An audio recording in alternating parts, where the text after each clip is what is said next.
GoPro elle tourne là.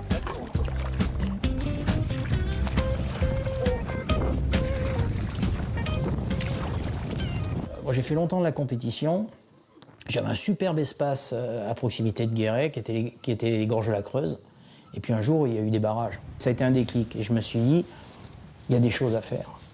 Il faut qu'on regarde autrement les espaces qu'on utilise.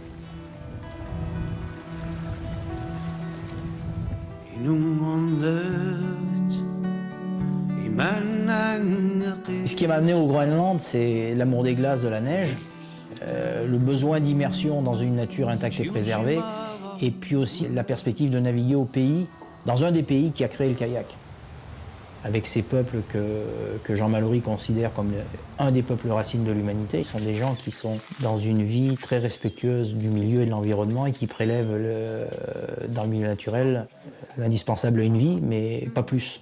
Ils ne sont pas dans la surconsommation. Donc il y a toute une philosophie de vie dont il est important de s'imprégner. Et moi, ça me bouscule et ça me met face à mes contradictions.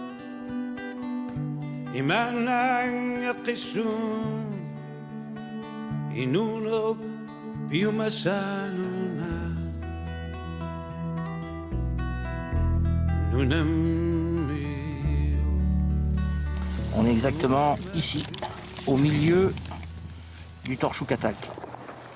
Moi, ce que j'essaye de faire à travers les voyages, avec mes aventuriers, qui sont des éco-voyageurs, j'essaye de les amener au cœur de ces glaces, pour voir la glace dans toute sa diversité, le front glaciaire, les icebergs, la banquise, mais en été il n'y en a plus, et de les amener à comprendre que cet ensemble est fragile. Ils le savent, s'ils viennent avec moi, c'est qu'ils le savent.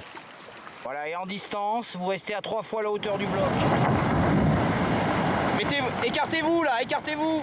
Les gens que j'emmène, qui viennent au départ pour faire un voyage sportif, une expédition engagée, à un moment donné, on glisse de cette expédition et de ce voyage sportif vers de l'éco-voyage et de l'écologie poétique.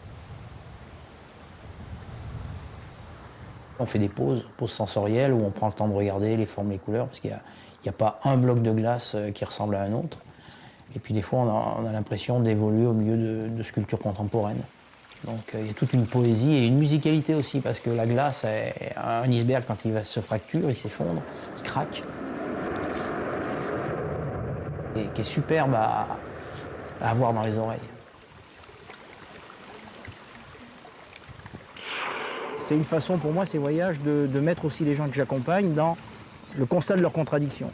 Aimer aller dans ces pays, dans ces contrées, et puis en percevoir l'importance et la fragilité, et en même temps, en rentrant chez soi, se dire « mais pourquoi t'as tout ça? À quoi ça sert tout ça ?»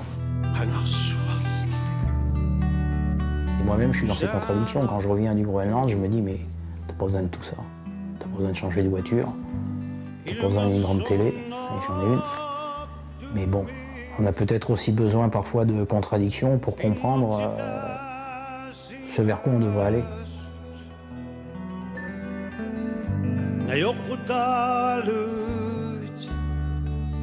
Inui wasi masu